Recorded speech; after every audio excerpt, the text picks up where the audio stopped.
So last year I had a routine medical checkup, but I got the dreaded call back from my doctor. We detected some blood in your urine. It's probably nothing, but we need to check it out.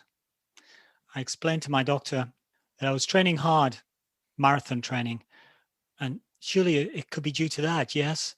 Surely it was. The doc kind of agreed, but said, we need to get you checked out for more serious, in inverted commas, serious issues, which at my age I found included bladder cancer. So I went on then with a period of a number of weeks of various tests and examinations, which I won't go into the details of. And eventually I was cleared, completely cleared. But the 6 weeks that I spent having tests, waiting for results, were, I have to say, rather scary. And the author of our book today was not as lucky with his diagnosis. But in many other ways, he was extremely lucky. And we'll hear a bit more about that.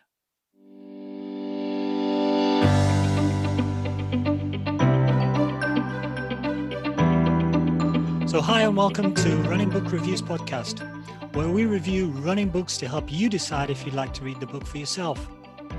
We also hope that listening to us chat about running can help keep you motivated about your own running and maybe inspire you to try something different or new. My name's Alan, and with my co-host Liz, we're going to talk with author Tim Beynon about his new book, The Running Drug.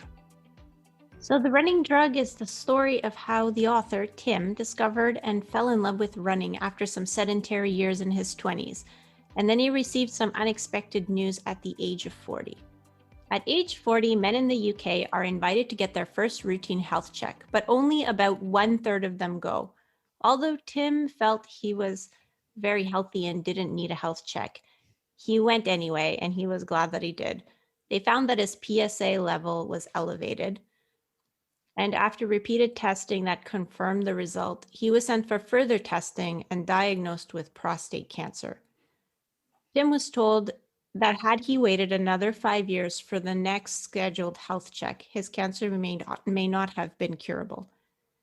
The book ends with Tim getting to the start line and the finish of the 2019 London Marathon as part of the Prostate Cancer UK team. Throughout the book, he shares his anxieties about training for and running his first marathon and also his cancer treatment journey. So a little bit about Tim. Tim Beynon is a UK journalist writing and editing national and international magazines on everything from Formula One to Premier League football. A passionate human interest storyteller, he has written countless thousands of words sharing the inspirational stories of others' sporting and personal achievements. A committed blogger, amateur runner, and men's health champion, he has written about his own experience of prostate cancer, marathon training, and mental health, as well as life as a modern-day parent. Tim can be found running along trails around his home county of Hampshire, England. So welcome to the podcast, Tim. Thanks, Liz. Thanks, Alan. It's a pleasure to be here. Thank you for asking me on. So I think the first question will just be, how did you decide to write a book about this experience? Gosh, well, that's an interesting question to start with, because I don't think I ever really actually ever decided to write a book. It's a bit of a strange one, really.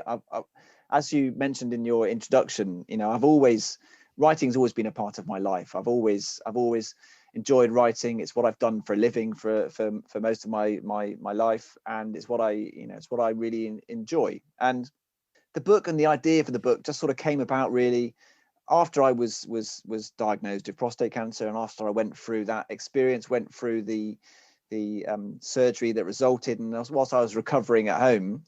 And I had about a period of 6 or 8 weeks where I really couldn't do much at all. I sort of sat around feeling sorry for myself.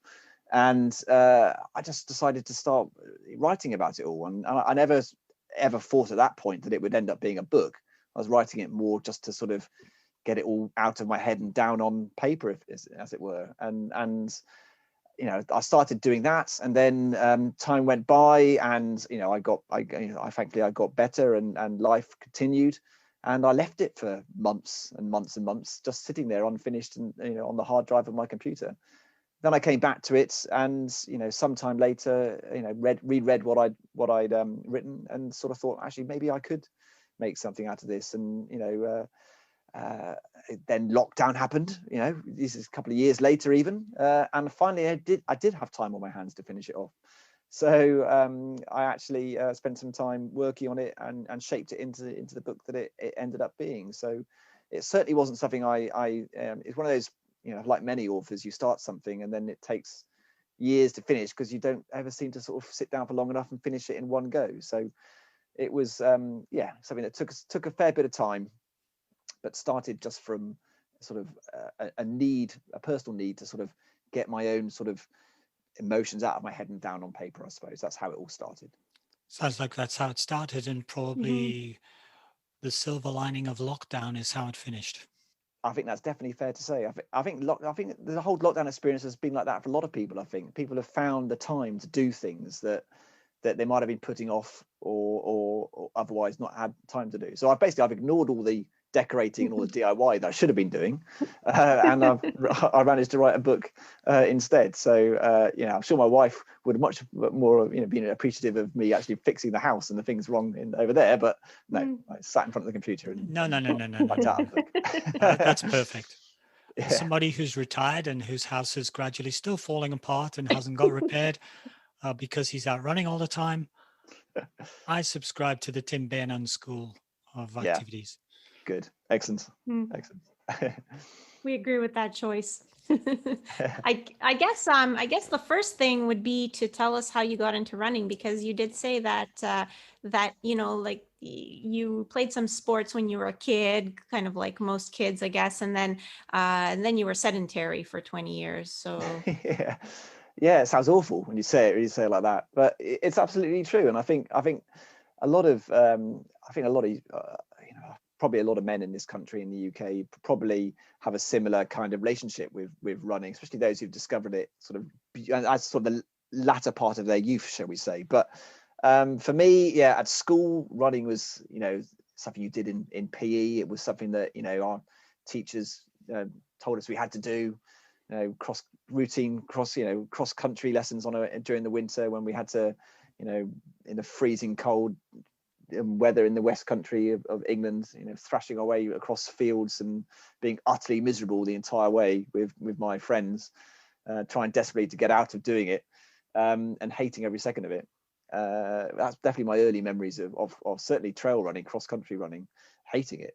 But so that was sort of school, and then I think through sort of university and sort of my early 20s, it was all just occasional. I wouldn't say I was completely sedentary, but I played the occasional tennis or badminton or football match or whatever that was, but never never anything serious, and never anything sort of longer than sort of an occasional match or a quick sprint here or there or whatever. So I didn't really sort of then start running properly until my late 20s, when a friend of mine challenged me to take on what was called a Nike 10K in London. It was Nike used to run these series of events in London where people would turn up, and they're just 10K events and aimed at trying to encourage people to take up running. So I did it with a friend of mine as a sort of challenge, thinking it would be no big deal. And it was a big deal because I was incredibly unfit at the time. So that was kind of the start of things. And then I kind of just got more into it from there, and it sort of began to take off for me. And then was that the run where you ran 64 minutes?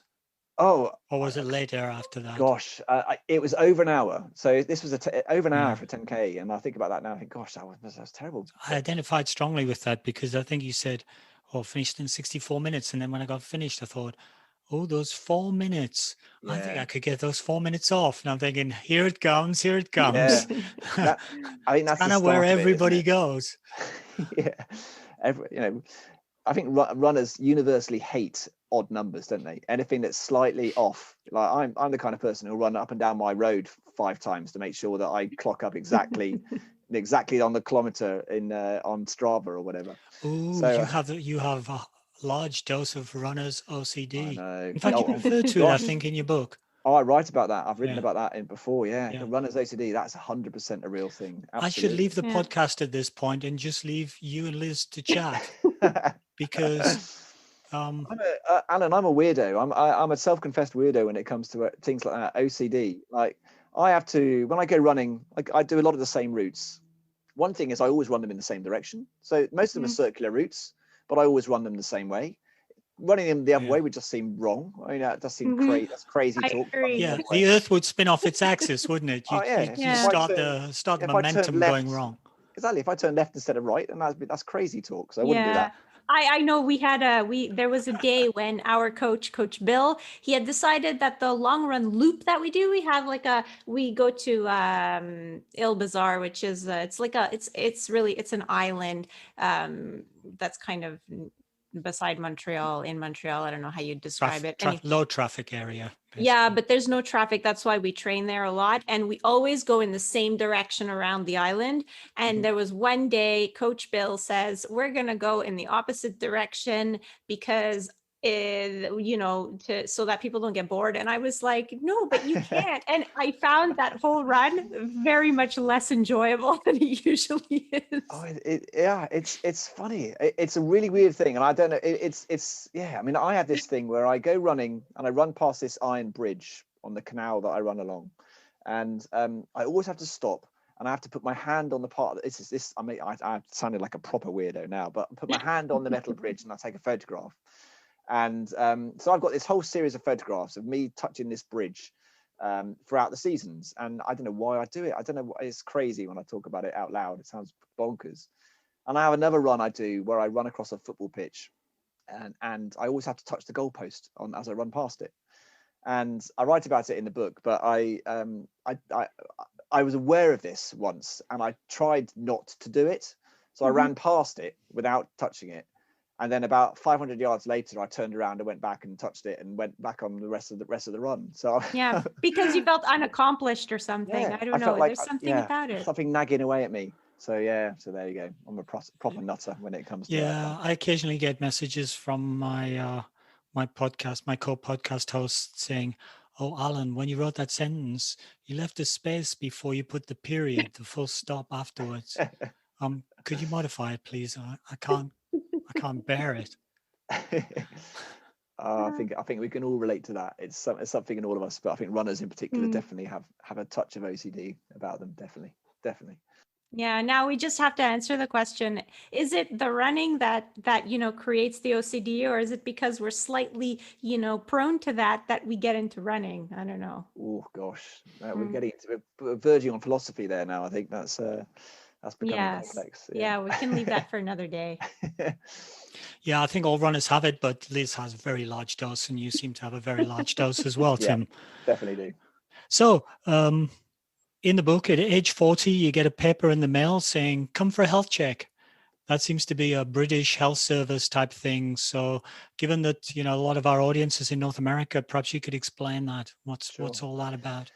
Yeah, of course. So we're incredibly lucky over here in the UK. We have the National Health Service, which we pay for through our taxes, and which does an incredible job of looking after us, and has done an amazing job during this pandemic, I must say, in terms of looking after the nation and all that we've been through. But one thing they do offer to everyone who turns 40 and every 5 years thereafter, you're invited to a free health check at your GP's surgery, at your doctor's surgery.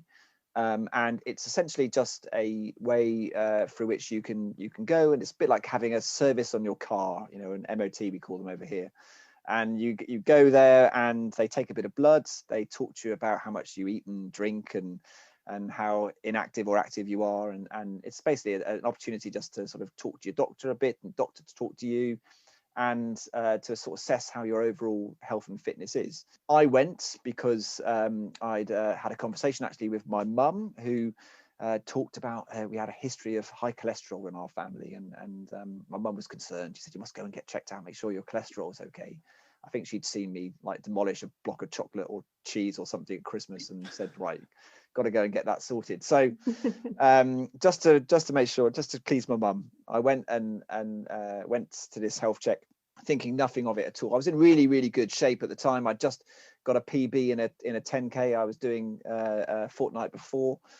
So I really didn't feel had any issues or any symptoms or anything like that at all. So I went for my health check, They took a bit of blood, and I went on my way. And then I was due to go back, I think 3 or 4 weeks later, for a consultation with the doctor to talk about the results. But they called me back about a week or so later, saying that the blood test had flagged that my PSA level was slightly raised, and that's your prostate-specific antigen (PSA), and it's a marker, an indicator in regards to prostate cancer. So they called me up and they told me that and said, "Can you come in and talk to the doctor?" And I did what any sensible, rational person would do at the time. I panicked and went straight on Google and Googled PSA and tried to find out what that was all about.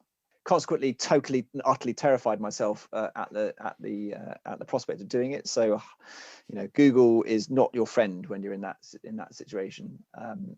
But I quite quickly found out, obviously, that a raised PSA could be an indicator of cancer. And so that, being 40 at the time and having never really contemplated, that as being a part of my life, all of a sudden things took a slightly different turn. And I must stress at this point that obviously a raised PSA is an indicator of prostate cancer, but it can also be raised for a number of other reasons. So there's a lot of contention around PSA as a means to assess whether or not an individual has prostate cancer. I've always liked to think of it as one piece of the jigsaw. There are other tests and other things you go through to confirm, but PSA is just one part of that puzzle. So if anybody listening similarly has a raised PSA, I would say don't go on Google and don't panic. Go and see the doctor and discuss it with them first of all, because it could be down to all kinds of other things. It could be down to it could be down to whether or not you've ridden a bike recently. That could be one thing that raises your PSA level. Having sex is another one. So if you recently had sex, then that could raise your PSA level. So there are lots of other ways in which your PSA can be raised. It's not just because you might have cancer. But for me, it was higher, certainly higher than it should have been for my age. And so that sort of kicked off a chain reaction of follow-on tests that kind of went on from there. And that took an inordinate amount of time. Seemed like it went on forever. But after all of those sort of repeat blood tests and MRI scans and all that, biopsies and all that palaver that went along with it, eventually it did confirm that I had prostate cancer. And at 40, that's not something that anybody aged 40, should usually have to It's kind of like winning the reverse lottery, because your chances, your probability at 40 years old is super small, I think. It's 1 in 10,000. So there's a 1 in 10,000 chance at 40 of developing prostate cancer. So yeah, I was incredibly unlucky in terms of the statistics of it. But in another way, lucky, because you mentioned also that not everybody gets the PSA blood test. Absolutely right. And this is there's I write about it in the book in terms of, as you say, on one side to say that you defy the odds and get cancer at 40, defying odds of 1 in 10,000.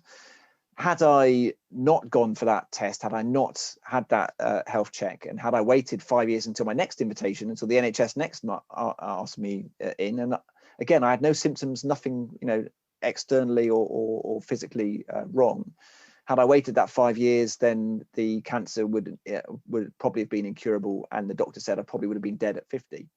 So you hear those words, and it really does knock you for six. And it turns, and I sort of turned that in my head. I managed to turn that feelings of why is this happening to me into, thank goodness it did happen to me. And that sounds crazy, but I really do. I'm grateful that I went for that checkup and I got that it was found early enough for it to be treatable and for it to be curable.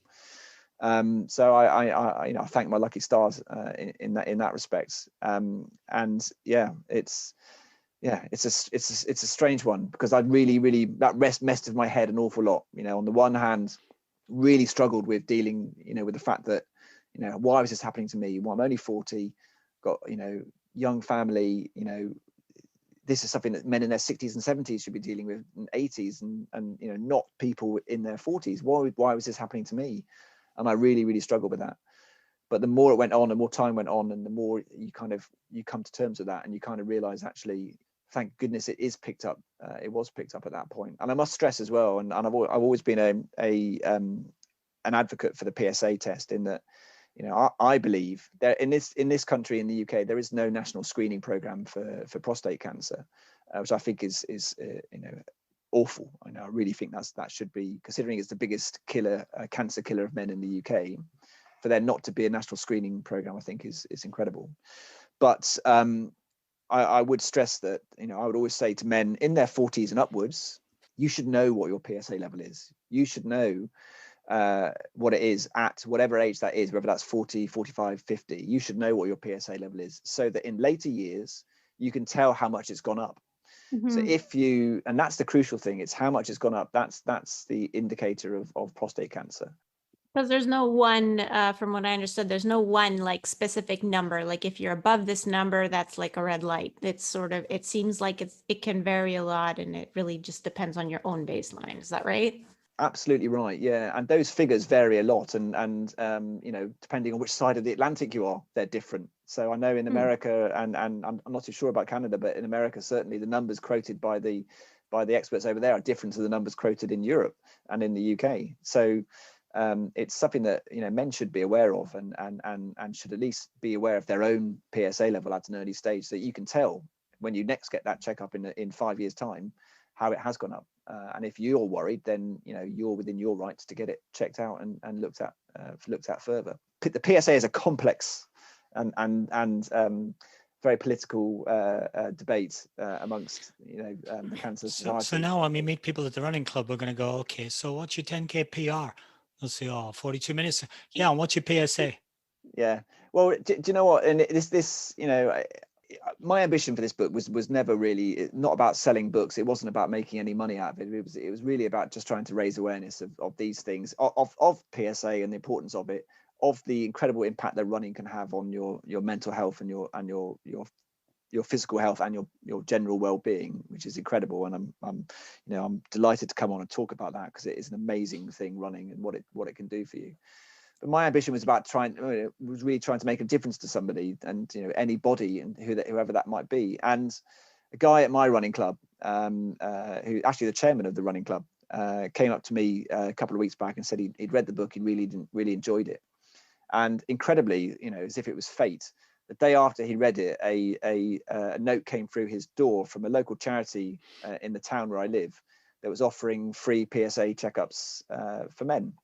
And he said that had he not read the book, he would have just chucked it in the bin with all the other sort of junk flyers that come through the door. Mm-hmm. But he went along and he did it, and he got his PSA checks, and it was fine. And so and now he knows. Now he's got that marker for the rest of his life. So yeah. I just think since we're on the topic, you mentioned that there's a lot of things that can affect PSA, and so you did your first test and it was a little elevated, and after that, when you spoke with the doctor, they were going to send you for a repeat, and it seemed like they weren't, even because of your age and everything, it didn't even seem like they were all that concerned, and they told you to avoid certain activities prior, and they also talked to you about the prostate diet, which apparently you followed to a T. I don't know if you want to mention that, because I'm guessing, if you're going to go for a PSA test, maybe people will want to, put themselves in the right position to not have elevated values for other reasons. Absolutely. And I think that the prostate diet, which I write about in the book, in terms of, it was me, I took it to extremes really, because I was desperately trying to do anything I could to try and get this level down from between blood tests. But in real life, it's just good it's good advice, I think, for any man, in terms of what you should be eating and drinking to look after your prostate and look after look after that part of your body.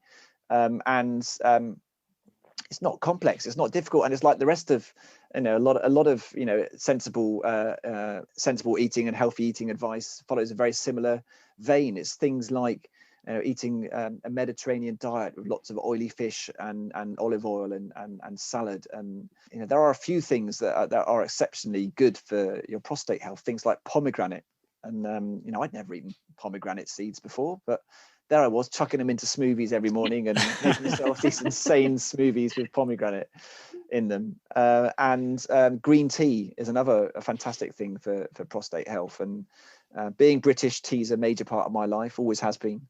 And I would never have thought previously of sort of sacrificing the traditional cup of, normal tea. Yorkshire tea is what we call it over here. It's the bee's knees. It's the the proper stuff.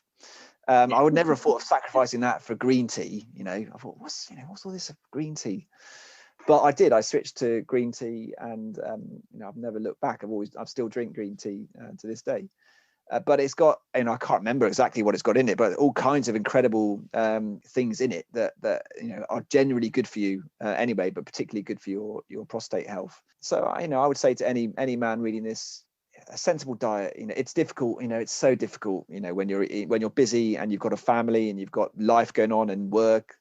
Eating healthily is difficult. And I must admit, I don't eat brilliantly every day, but I do try to eat and eat and drink the right things as much as I possibly can. So I would just say to anybody, do some research, find out what's good for your prostate health, and make sure you top yourself up with it, and you're doing yourself a favor in the long run if you do that.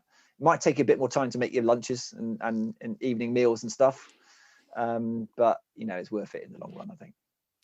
I'm going to quickly buy some shares in pomegranates, because when this comes out, there'll be a global run on pomegranates. It's not bad. Pomegranate seeds are all right, I was a bit skeptical at first, but they're all right. Stick them in a smoothie. Chuck it, mind you, put a banana in a smoothie as well. You can put anything else in as long as you put a banana in a smoothie. Doesn't matter. That's true. That is true. Yeah. Covers it all. Okay, so you eventually received confirmation after all to and froing and against your hopes, you're confirmed that you have prostate cancer, which must have been horrendous. I guess if you'd like to tell us how you felt about that, please feel free to do that. But you had to choose whether you were going to have surgery or not. And it was interesting to hear in the book that surgery is by robot. Yes, that's right. Yeah, I mean it's a weird thing, and receiving that news that the confirmation that you have got cancer is a strange one. But and this sounds crazy, but in a weird way, it was a relief. In that I had gone through weeks and months of testing and repeat visits to doctors and consultants and MRI scans and biopsies and all that kind of stuff. I was pretty sure by the time I sat down in that consultant's office to get that final news, I was pretty sure that I had cancer and it wasn't going to be good news. And actually him sort of confirming that was kind of like, oh, okay, all right, now you can draw a line in the sand. I can move on from there. What's next? Where do we go from here? No more of the umming and ahhing and what if and so on. I had a solid fact I could deal with, and I was grateful for that in a strange way. I had a focus, then I can move forward. That was as I said, a marker in the sand and a point at which I could move on. And I sort of discussed with him at that point what the options were, and it was obvious that surgery was the best route to go. And again, that then gave me a focus. Then I think I had something like 4 to 6 weeks to prepare, or before this surgery happened. So I set about making sure that I was as fit as I could possibly be for that surgery. And so I absolutely went nuts on the running in that 6 week period, and did as much as I possibly can to get myself as fit as I possibly could, so that the recovery was as short as it would be. I guess you sort of felt you were running for your life, so to speak. Definitely. Pretty obsessive about it at that point. Definitely. And it served a double purpose for me in terms of that period of time, because it helped me deal with the fact that I had cancer and I was facing the prospect of surgery and recovery from that. And also, I didn't know what life was going to be like after that. Surgery for prostate cancer is very complex, and it can lead to all kinds of lifestyle issues for men afterwards. So I was terrified of what life was going to be like afterwards. But running again, as I'm sure you found, is an escape from all that kind of stuff. You kind of could leave that stuff at home and head out the door, trainers on. If you like listening to music, you can put some banging tunes on as you're running along and get yourself lost in that moment, in that time. And the more you push it, and you're pushing yourself, and you're sweating it out, And I felt that all that time that I was out, I wasn't thinking about what was ahead. I was just focused on that, and so I really found it as an escape, and it was brilliant for clearing my head. And I'd always come back in a better mood than when I went out. So that was an incredible way to spend and way to prepare myself, spend my time and prepare myself for that surgery that was coming. And you're absolutely right. When it did happen, it's these incredible, they call them Da Vinci robots, and if you ever get the chance, you should Google them and have a look at them, and some of the YouTube videos, that they are the amazing multi-million pound machines that perform incredibly complex surgery. Had to be used by incredibly skilled surgeons. And so it was, I got the opportunity as I was wheeled into the theatre they said, do you want to go and have a look at the robot? And I wish I had said yes. At the time I was like, no, I don't want to go and see the thing that's about to cut me open. I just want you to knock me out and for it all to be over, please. But I wish I had done, because it is an amazing piece of equipment. So that's what did the business, and thankfully I came out the other side. So you mentioned that that's sort of like while you were going through all the testing, because it was several months. It was like you had your initial PSA, and then before your next one, I think it was 3 months. So it was kind of a lengthy process of over several months. And you sort of mentioned being a little bit more irritable than usual. And how was that? Like, how did you sort of feel about that? And did running help? Like, after you went for a run, you said you kind of would feel a lot better. So, did your family notice? Were they sort of like, oh, yeah, you should go and do this running thing because, you're a lot more fun after? Yes. It was, you're absolutely right. And that's pretty much exactly what happened. And I felt I was very aware during that time, especially during that testing period, and all the waiting between results and stuff. It's you can find yourself at those quiet moments when you're sat watching telly or something, and your mind drifts, and you realize that you've not watched any of what you've just been watching. You've just been thinking about stuff, and you're sitting there, and then someone will ask you a question, and you're like, "Oh, sorry, I missed that. What was that?" Or you realize that you've just been absorbed in your own head for a while.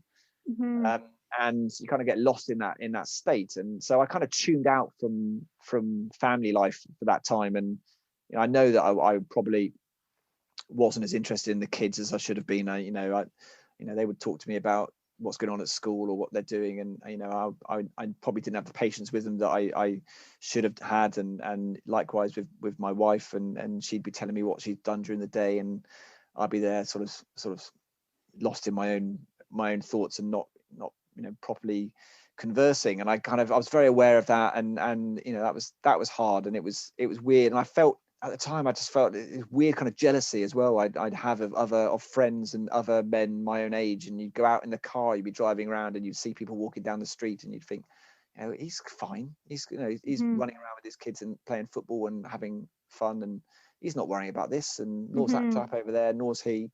Why is this happening to me? Why is this going on? Must be kind of strange to be aware of it and at the same time it happening. It's almost like you can't control it. That's what it sounds like. Exactly. And the weirdest thing, it was you kind of expect to feel ill, but I didn't. I felt absolutely fine. So it was almost like it was happening to somebody else, because I felt absolutely fine in myself. I was still running, I was still doing everything I was normally doing, but this was all going on. So it just felt really weird. And the other hard thing I found was that people wanted to talk to me about it. So my wife Alex, bless her, was wanted to talk to me, wanted to ask me how I was feeling and stuff, but I didn't want to talk about it. That's it. I'm sure any psychologist listening will probably tell you, oh dear, you shouldn't shut it all away, and how typically British in terms of stiff upper lip, don't talk about it, keep it to yourself. But I didn't. I felt that kind of talking about it just, I struggled with that, because it just kind of made it more real, and it just didn't seem to help me. So I tried to change the subjects and move on and talk about other stuff. And that probably wasn't the best approach to that. I'm very, very aware of that. I guess it's a typical guy problem as well as maybe a British problem. Yeah. Guys don't want to talk about stuff like that. And therein lies the difficulty with getting people to go and get tested. If I don't get tested, I won't have to face anything. So it's absolutely right. head in the sand type of approach. Yeah, it is, and it's definitely, I was aware that it was the wrong thing. I should have talked about it more, and probably would have helped me emotionally to have done so. But I just found, for me, my outlet and way of coping became running. It was the way it was a thing I did to just kind of clear my head. I've said before that it's that whole period. I don't know whether it was depression. I don't know whether that was what it was, but it kind of felt like I was wearing this heavy coat all the time, of this kind of, it almost felt like a physical burden that I was carrying around with me, all this worry that was going on, and this dreaded cancer word that was just kind of weighing me down. But going running allowed me to kind of take that off, throw the coat off, and just feel kind of, it sounds cheesy, but feel free and able just to blast and run along my favorite routes and trails, and lose myself in that moment. Again, over the years, and being a journalist and working for a charity as well that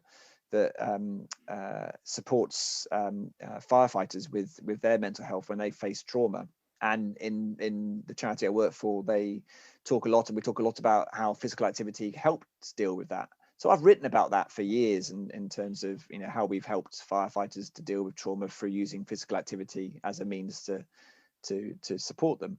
But I've kind of never really thought much about it, and how actually that is a very real thing until it happens to you. It doesn't kind of, writing about it from other people's perspective, you can appreciate it, but you don't fully appreciate it until you're in that position. And when I found myself in that position, it is incredible, because physical activity, being outdoors and running, just has this incredible effect had an incredible effect on me. And it just has the ability to free you from the trappings of kind of self-pity and worry and fear and all those things, and anxiety, all those things that kind of weigh heavy on your shoulders. And running has a way of just kind of releasing all of that, and allowing you to sort of see the sky again, and kind of just sort of reset yourself as well for the rest of the day. So I found it incredibly powerful. So maybe you can also explain, because I'm listening to you, and that's exactly how I feel. You have a bad day at work, you go for a run, and sometimes it just feels like everything disappears for that period of time. But I think it's also worth mentioning that doesn't always mean that it's easy to get out the door. So I was wondering what your experience was with that, because I completely can relate to the feeling of freedom when you're running. But sometimes, if it's, I don't know, here in Montreal, sometimes in the winter, it's minus 20, and you have to put on 3 layers to go out for a run. And people will sometimes say, oh, it's easy, you're always motivated, but it's not always the case. It's sort of like you have to get out there first, and then you will feel good, but you don't always feel good while you're getting ready to go out. So what was your experience with that? I think I'd agree with that, and I don't think that's just in terms of this specific experience for me. I think that's a story of my entire running life. In that, the hardest part of any run is getting out the front door and actually getting going. That is often the biggest challenge, and especially if the weather's taken a turn for the worse, and look out the window, it's blowing a gale and pouring a rain. You think the last thing I want to do is get my trainers on and strip off into the shorts and t-shirt and out the door. But you also, at the same time, that it's going to help. That it's going to do something. It's going to do something positive for you. So, during all that I went through in those strange times, I never found that to be something that held me back, because I knew the overwhelming feeling that it was going to do me good was more powerful than the reluctance that comes from the hassle of just getting yourself ready and getting out the door. So I always knew that it was going to do me good. So I didn't find that too much in terms of being able to get myself out the door. So that's but I can totally appreciate how it is a challenge, to actually motivation to initially get out the door is a struggle. And I've always found with running that, that's the hardest part. The first mile or two are also a struggle, can also be a struggle, until you kind of find your rhythm and you kind of think, actually, I'm not enjoying this. But then you hit that zone, don't you? You find that you get in that zone where you get into a rhythm, and you feel you can just run and run and run. And I don't know what happens physiologically in terms of internally, but when you pass that point of that kind of where it becomes, you cross over from it being hard work to being just something that you know, a rhythm that you're in, that special space is magic. And I would recommend that to anybody. Get through that first part, get out the door, get through the first mile or two, and it'll all be worth it, definitely. So after your surgery, you had a sort of an 8-week convalescent period where you couldn't do any running, or you couldn't do very much running. So how did you deal with that, and what led you to eventually deciding to run the London Marathon? Yeah, gosh. Do you know what? That was the hardest part for me, was the sit. I'm not very good at sitting down and doing nothing, and that really was tough because, you know, I was home. I was, you know, my wife was with me at times, but she was working as well and busy with the kids, and so I felt totally useless. I couldn't do anything. I couldn't. I was pretty much sort of sofa ridden for a fair while. I couldn't lift much stuff. I couldn't do anything sort of physical. Couldn't play with the kids. Couldn't, you know, lift them up or anything like that. So you know, I felt totally useless. And you know, I don't mind a bit of telly, but you know, there's only so much TV you can watch. There's only so much PlayStation you can play. You know, I was bored. I was so bored. So I was really watching counting down the days until I could get back out again. And thankfully that came, and it started with just being able to walk a bit. And so I'd started by sort of slowly walking out of the house and building that distance up, and then eventually that led to a slow run, and then from there on back into running again. But that was it took a long time. But I would say as well that period also kind of opened my eyes again just to the pleasures of walking. And as someone who's run around his hometown an awful lot, I know all the streets. I know every route, every path I go down, although I run them all in the same direction, as we've already mentioned. But this weird period of time, you know, when I couldn't run and I had to walk, you see all those streets differently. You kind of see the details that you would miss when you run. You know, the little details that, you know, the tree you might have missed, or you appreciate someone's garden a bit more, or whatever that might be. So, you know, it totally brought back a love for walking for me as well. So, you know, I've always enjoyed walking, but solo walking by yourself, I never really had the opportunity to do that much before, with family life and the kids and so on. So that was an interesting time. But don't get me wrong, I was glad to get back to running eventually. So that was really important for me, obviously. And then how did you end up having because you were running 10Ks, I think, from before, and so you ran many of them, and you were getting faster and faster, and then all of a sudden you decided to jump from 10K to the marathon. So how did that end up being? Well, it wasn't That's quite as 4 dramatic as times the that. distance. Oh, I know. It wasn't quite as dramatic as that. And I had done a few halves as well. Done a few half marathons. But in my training and in my long runs, I always, I'd got into the habit of kind of doing, you know, a couple of runs during the week and then a long run at the weekend. And that long run was kind of edging up towards kind of, you know, half marathon territory on more, you know, on most occasions. And then I just kind of thought, you know, the London Marathon is so iconic and such an incredible thing. And I was watching it in 2018, you know, also I was recovering, and as I'm sure millions of people are, you can't help but be inspired by it. And you watch these incredible people on the telly, the professional athletes, you know, running these incredible times, and then all the thousands and thousands of fun runners who are running just for the hell of it and running to raise money for charity. And you know, there's a reason why the London Marathon is so incredibly popular and has raised so much money for so many incredibly deserving charities. It is just an amazing occasion. And so I watched the event in 2018, and then that very same afternoon, I put the application in with Prostate Cancer UK to join their team. That was a strange one as well, because I must admit, you know, I work for charity, and so I know that, you know, we have limited number of places, and we give them to those people who share their stories and have a powerful stories to tell. And so I kind of felt excited by the prospect that I actually have a story here. This might help me get a place. But I kind of thought, am I cashing in on my own ill fortune? So I kind of that messed in my head a little bit, and kind of felt guilty for applying and kind of getting excited by the prospect of running in the marathon.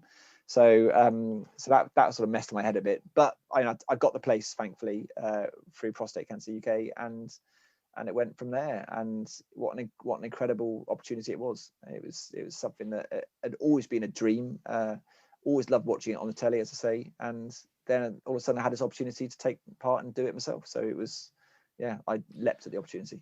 Shouldn't feel guilty about that stuff. I mean, having to have prostate cancer in order to bypass the London Marathon ballot, that's not a good trade, Tim. So you shouldn't Agreed. feel guilty about that in any way at all. Probably what Yeah. Liz was going to say was you don't get a free ride either. You have to raise quite a decent amount of money in order to be a charitable entry. Yeah, £2,500. So it's a lot of money. Actually, was it £2,000? I beg your pardon. I think it was £2,000. Where my total was over 2,500 in the end, which I was incredibly grateful for. But yeah, £2,000 is an awful lot of money to have to raise, and so that was quite a daunting prospect. I was delighted to have got the place, but then I thought, how on earth am I going to raise £2,000? So that was an incredibly daunting prospect. But that coupled with the prospect of the training as well. Yeah, I have to say that I was interested in running for charity because when I was living downtown in Montreal, I used to see there's a canal where a lot of people go run. And I used to see Team in Training. They would set up like I think they were Team in Training is for diabetes awareness or something like that.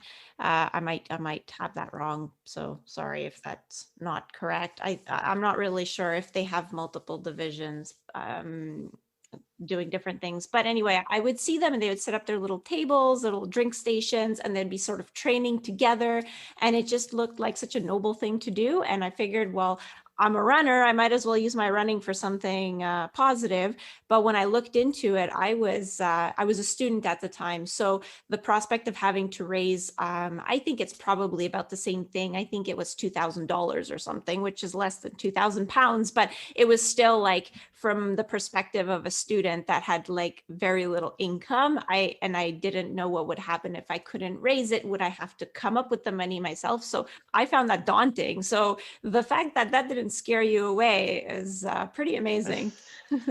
It is a daunting prospect, and I think everyone knows. Oh, your friends and family are going to help you out a bit, and but that's got to fall a long way short of the total. So I was very grateful to my friends and family. They're always going to be the first port of call in terms of this is what I'm doing, guys. Please help me out, and they helped me get off the ground. But I had to think on my feet in terms of what else I could do to get it to get those totals up there, and so I looked at thought about different things that I could do, and I used social media to help me with that, and managed to get a tweet from Stephen Fry, which was incredible in terms of helping me to raise the profile a bit, which was great, and that helped. And then I wrote a bit for one of the newspapers in the UK to sort of ask them to promote my Just Giving fundraising link and put the money I earned from that, or their fee they paid me, towards the fund as well.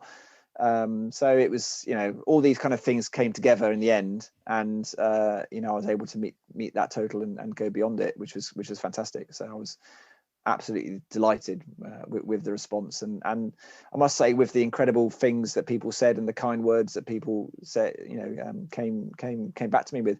And something else that surprised me was that friends came out of the woodwork who I hadn't seen and heard from in 20 years, 20, 25 years, and got in touch and with some incredible stories of their own, and it makes you realize that how much cancer does touch people's lives. And so I had people telling me about their own stories, or people they knew, and we're all now in our 40s, but clearly it was comforting to know that I wasn't the only person who'd gone through, or wasn't the only person going through similar challenges. It is something very sadly and tragically that does impact a huge number of people. I think the number is I think every other person, 1 in 2 people will have cancer in their lifetime. So hearing those stories from people and the kind words people said during that whole fundraising period was really heartening, and I'm still incredibly overwhelmed by people's generosity and the things they said at the time. It's only when the condition occurs to you that you realize how much of it there is out there, because nobody talks about it otherwise. Absolutely right. Yeah, I know my wife and I, she had a miscarriage with our first child, and we were devastated. And then suddenly we realized there's like a 1 in 5 occurrence, and all these our friends saying, "Oh yeah, that happened to us," or "that happened to my friend," and Yeah, so by opening up and talking about it a little bit, you suddenly realize you're not alone. If yeah. that's any consolation.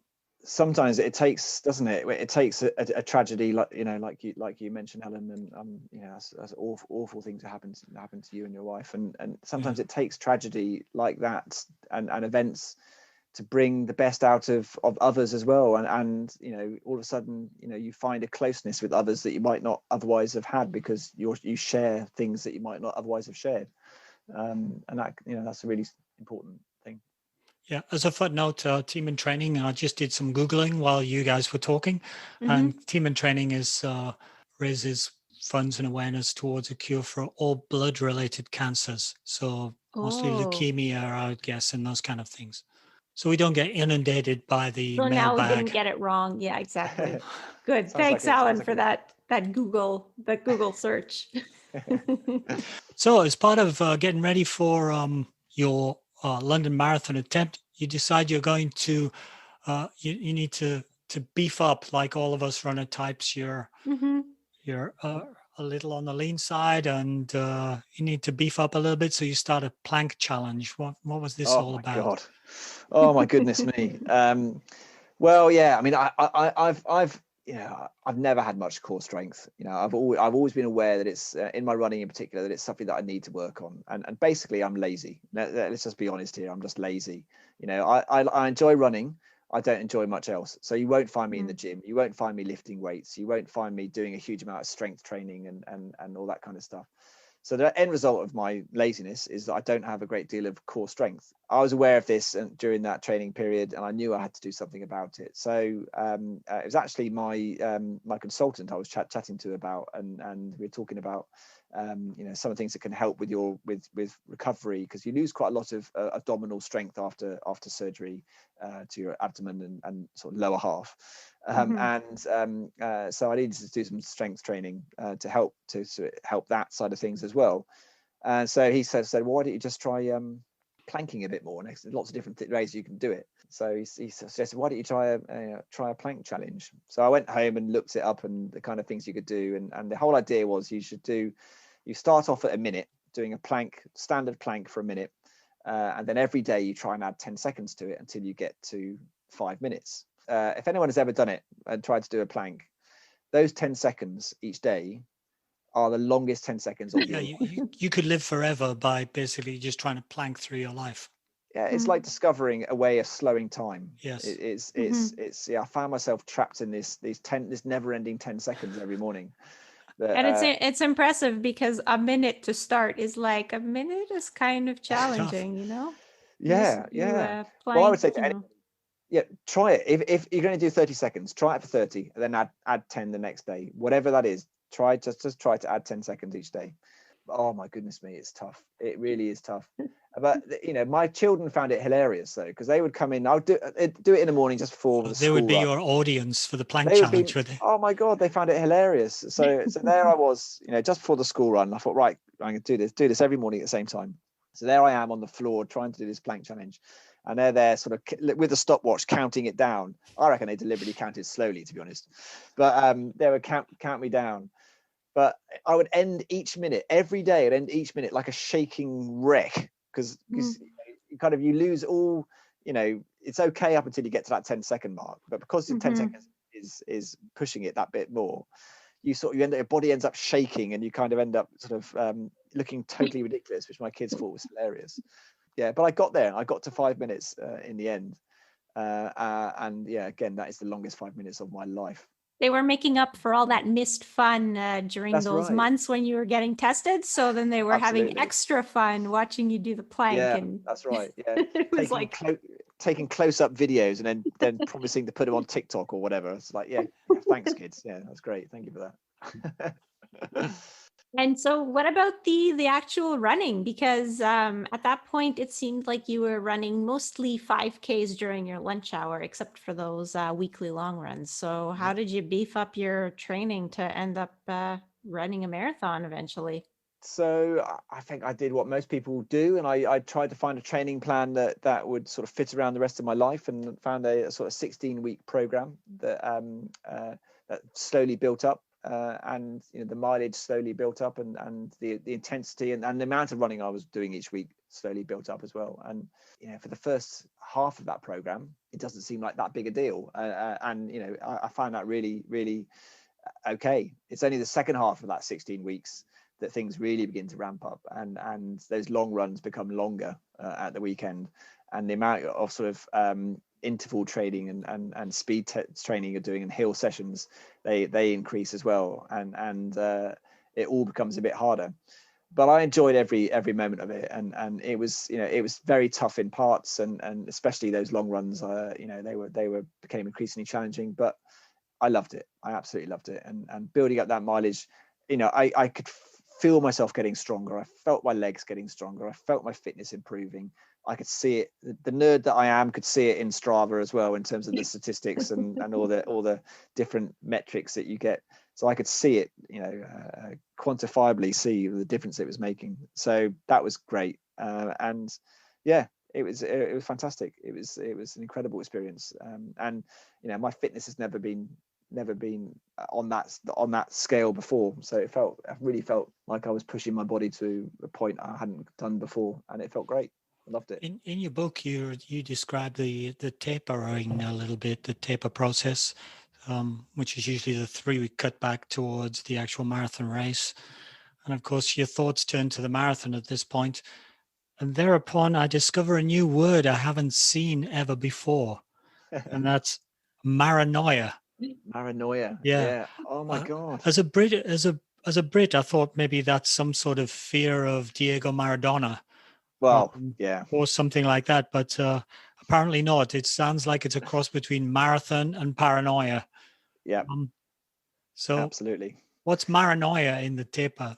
Well, you're absolutely right. It is that intense paranoia that you get during that period where you've worked so hard for 13, 14 weeks. The marathon, you can see it, it's just a matter of a couple of weeks away, 2 or 3 weeks away. So the last thing you want at that point is to get injured, or to get a cold, or to get otherwise unwell, or do anything stupid like fall over, or whatever that might be.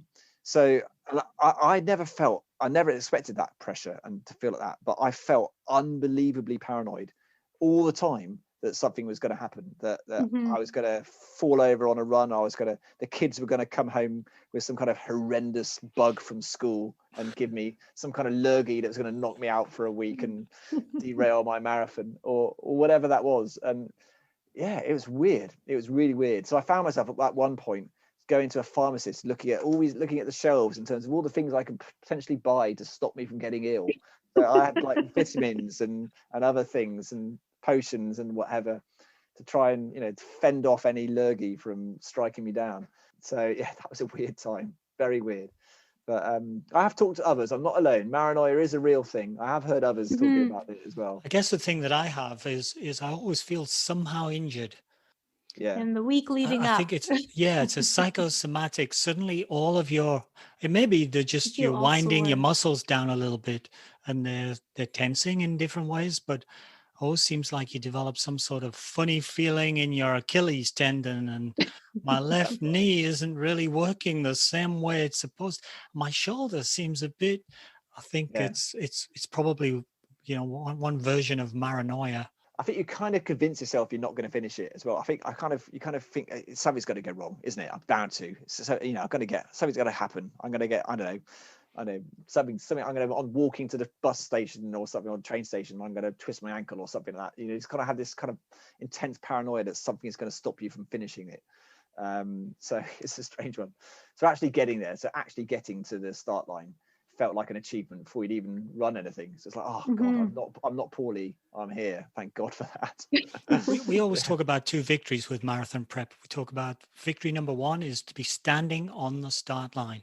Yeah, And absolutely right. when we're with our club group, we'll huddle on the start line and say, "We're here, guys. This is Yeah, the first victory. We're yeah, here. We're on the start line, and isn't this wonderful?" And we just try to soak in the moment, because so often you don't actually ever get to the start line of the marathon. yeah, The you're race is a absolutely right. different thing, Yeah, and hopefully you get a victory of some sort there as well. But you're right yeah. from that point of view. Oh, absolutely. Getting to that start line just felt incredible. It felt incredibly emotional, actually, getting to that start line for me. I found that standing there in the pens, and being directed and told where to go, and it's I think the thing of London is you're so familiar with it from the telly. So I'm used to seeing that shot down Blackheath Avenue, where all the runners wait to cross the start line. And it's a famous shot from a big crane at the end of the road. It looks down on everybody. And I'd seen that on the telly for years and years and years.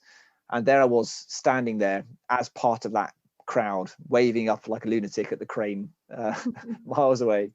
I found it incredibly emotional. It was almost overwhelming, and it was like, well, God, I haven't even run anything yet. I've not done anything. I haven't even walked a step yet, run a step yet, and here I am feeling almost overcome with emotion at just having got there.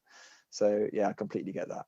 Yeah, and this was your first one. So in the end, did you feel like you were prepared for it?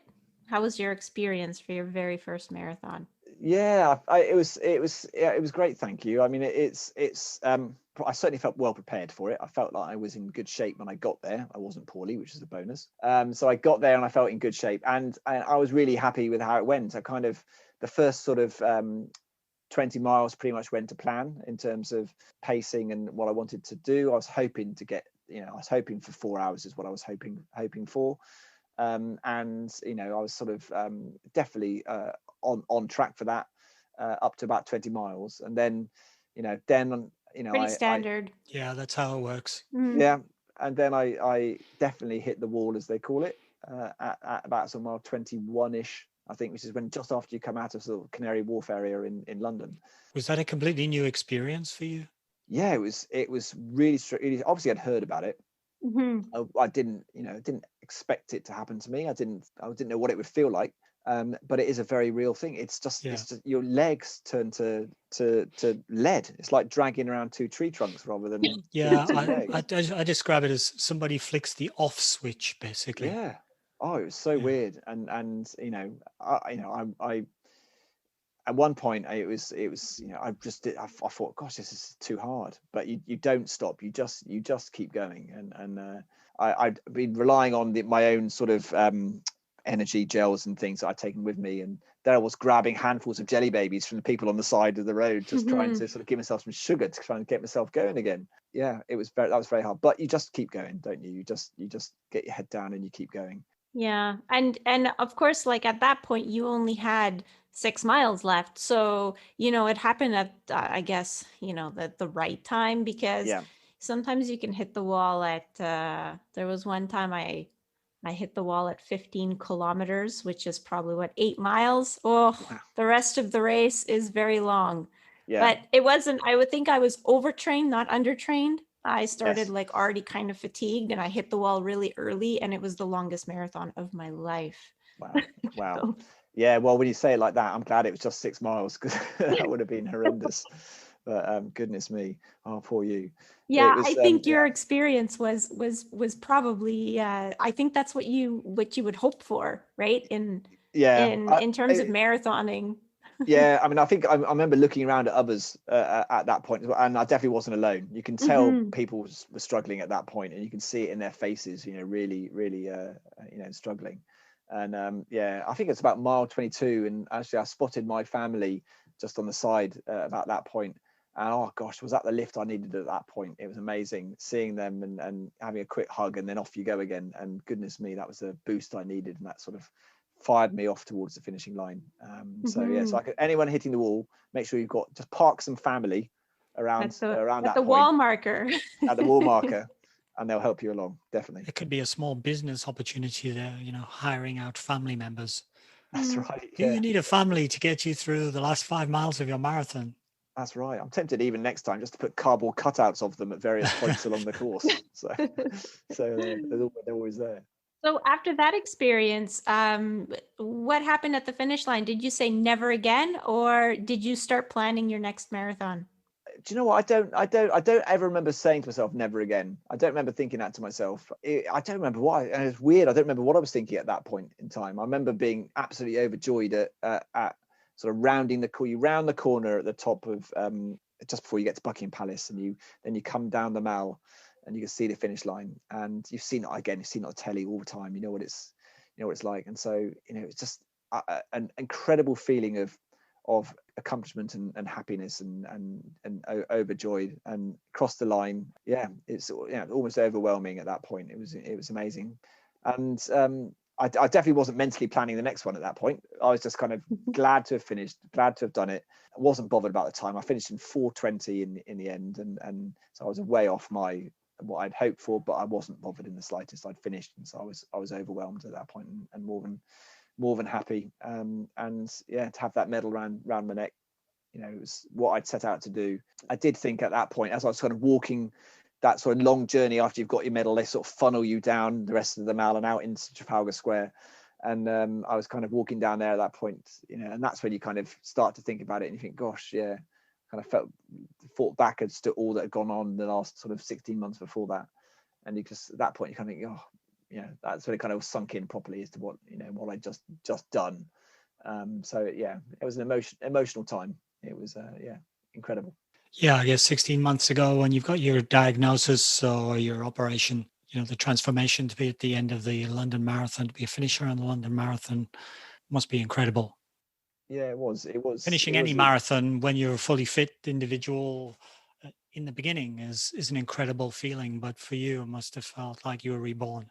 I think that's a good way of saying it. I think it did feel like that, and it was incredible. Just but feelings of happiness rather than anything else. It was just, and I think the way I it really felt like I'd drawn this is it. I could draw a line under all that now. That's done. Mm-hmm. That's history. That's it. I can move on now, move forward to the next challenge and the next thing. I can draw a line under this now. I've done it. I was going to say, it just felt like putting a full stop at the end of the chapter. Do you know what I mean? That's it now. Done. Mm-hmm. Yeah, I think in the book you describe that well, because you call all your Strava runs from when you first start running after your operation right up until the London Marathon, basically FU cancer, number 1, number 2. Yeah. And FU cancer is number 164 for the London Marathon in the book. Yeah. And I think you say in the book afterwards, okay, after that, no more of that. I'm just turning the page now. I'm just I'm reborn. Absolutely. I'm another person who doesn't have cancer, and I'm a runner now, absolutely. A fully fledged runner, and I'm just moving on with my life. Absolutely. I retired that prefix at that point. Yeah. No more runs didn't need to do that. So yeah, absolutely right.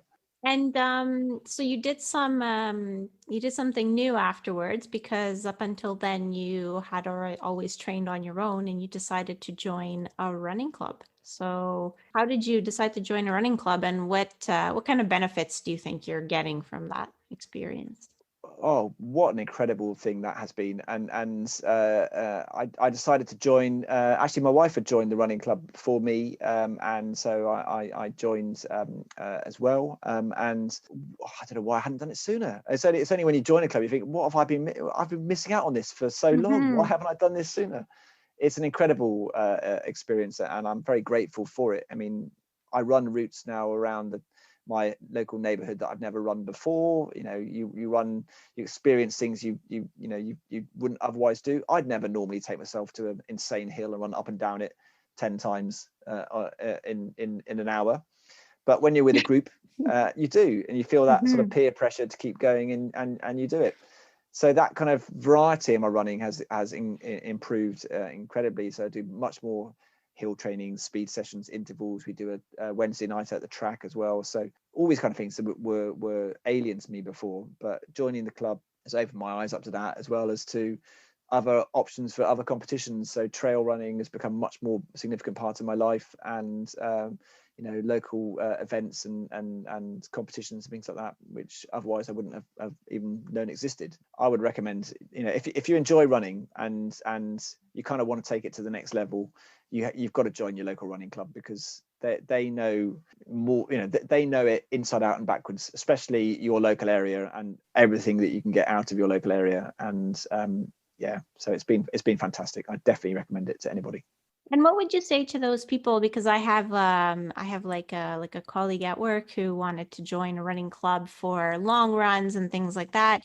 And I think she may have actually joined, but then she never went to a single run because she was always sort of like, oh, I think I'm going to hold them back. I think I'm too slow. I think all these barriers that maybe our listeners are also putting in front of all kinds of things, all kinds of reasons why they shouldn't join a running club. But I think, like me and Alan, we know it's not just, yes, it's the running, and yes, you push yourself, and yes, it's about getting better at running, but it's also about the social part.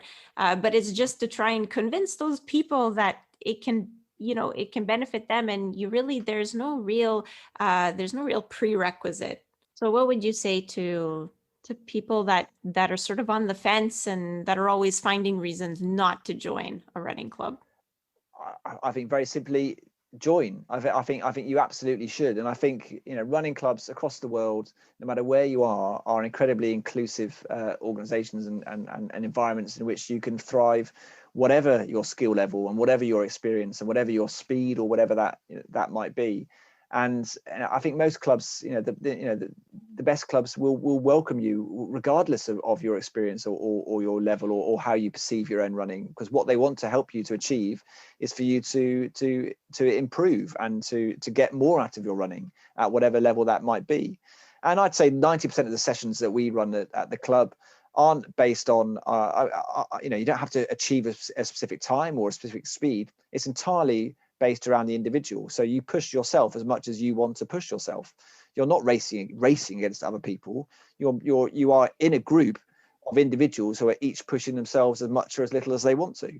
But you're doing that in a collective group environment, and that's incredibly empowering, I think. And I think people who fear that they're going to be the slowest in the group, or they're going to, they're not going to be able to meet the standard, just go along, give it a go. Talk to the people, the coaches and those running the club, and experience it. Give it a go, and you'll be surprised. I'm sure you will. Good words. So what's next for Tim? What's next for me? Yeah, right. What are you up to? What's next for me? What am I up to? Well, it's a good question. I need another challenge, basically. So I need to find myself another challenge.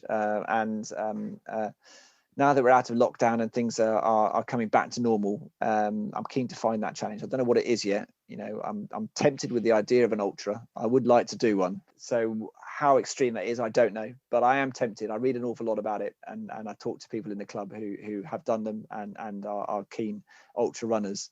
And I like the concept. I like what people have told me, and I'm definitely keen to give it a go. So I need to find something first of all. But before I get to that point, I think it's just, I want to get, enjoy competitions again. It's lovely to be back doing organized events with other people in proper competitions, proper races and stuff. So I've got a few lined up for the autumn, which I'm looking forward to. And yeah, I'm just going to enjoy it until that next challenge comes along, and then I'll throw myself into that, whatever that is. So I don't know. I'll keep an eye out on the ultra calendar, and I'll let you know as and when I find one that catches my eye. If you want a really prestigious one, I would direct you to the OCC in Chamonix as part of the Ultra Trail de Mont Blanc, the UTMB weekend. There's a 56K trail run. Yes. Wow. I did that a few years ago, and the actual experience was just phenomenal, because it's a whole weekend of trail running. The trail runners from all over the world basically collect there, but as a sort of prestigious event, the UTMB is kind of the London Marathon of trail running, and the OCC is the baby run of all of the runs in the weekend. And if you could get a chance to go to Chamonix, it's an absolute fabulous place. and I can guarantee that you'll have a wonderful experience. Well, I like the sound of it. Put it on your list. I'll put it on the list. I'll tell you what, the Alps are slightly different to the hills around my local hometown, though, so I might have to get a bit more training in before I before I go that far. But yeah, I'd love to do something like that eventually, definitely. So where can people follow you if they want to follow you? Well, where can people follow me? So I'm on Twitter at RunTimboRun on Twitter, but you can also find me. I have a blog called Clued Up Runners. So you can, I think my Twitter account is at Clued Up Runners for them as well. Same for Instagram, I think. So you can follow me on Twitter and Instagram.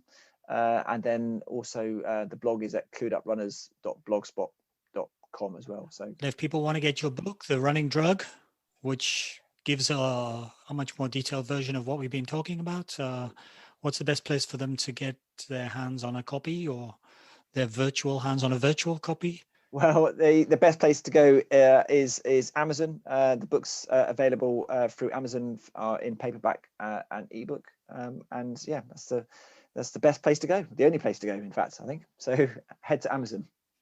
And I suppose a good way of putting a full stop on our conversation before Liz and I just give our little summaries on how we found the book. Do you have a last message for men and their prostates?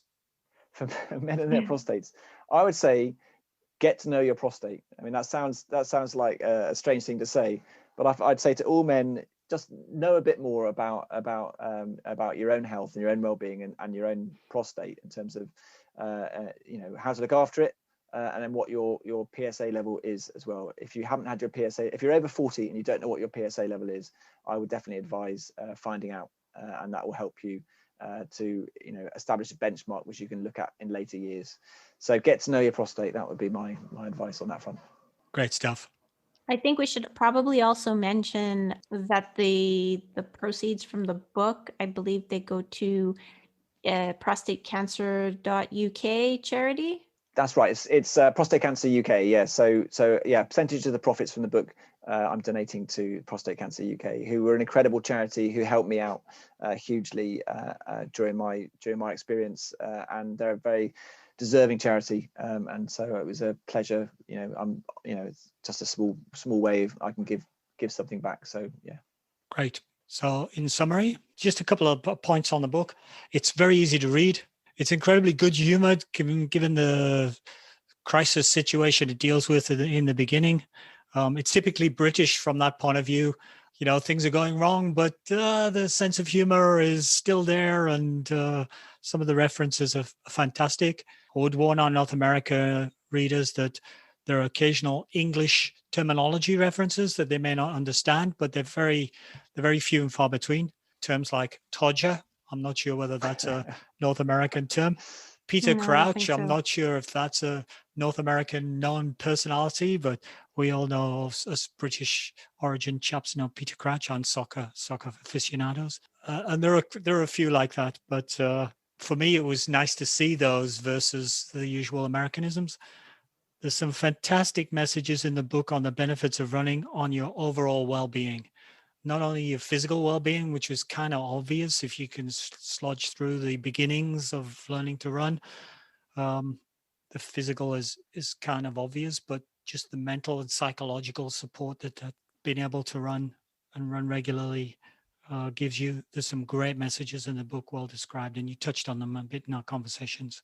Obviously, the book is a great reminder to go and get your prostate checked in midlife. If you're going for in North America or Canada, if you're going for your checkup through your medical insurance or through your healthcare provider, if you're over 40, make sure that includes a PSA check.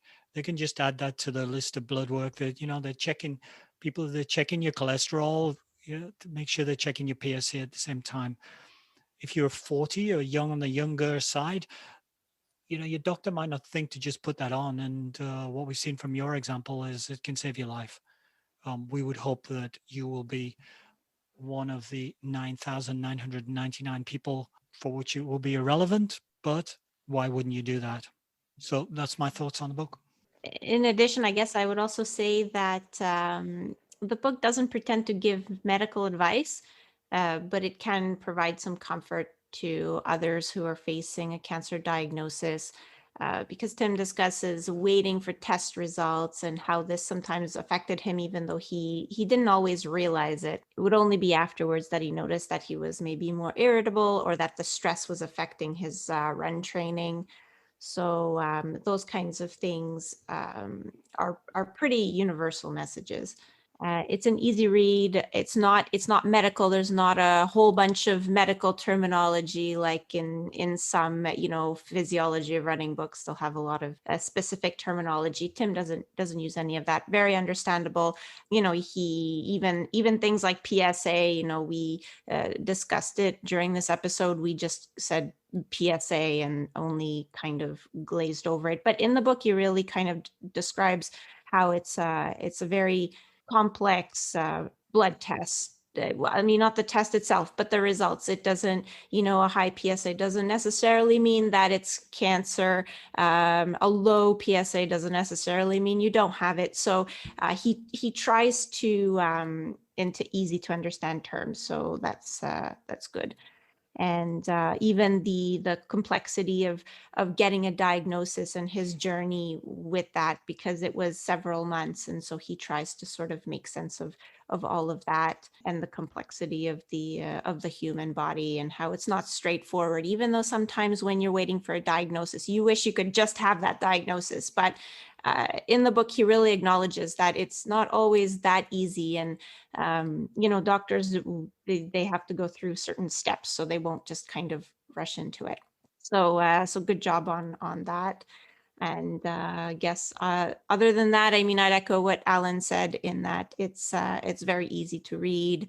Yeah, I think I would probably recommend it a little bit like we had the book about Fitz Kohler, who was diagnosed with breast cancer very young.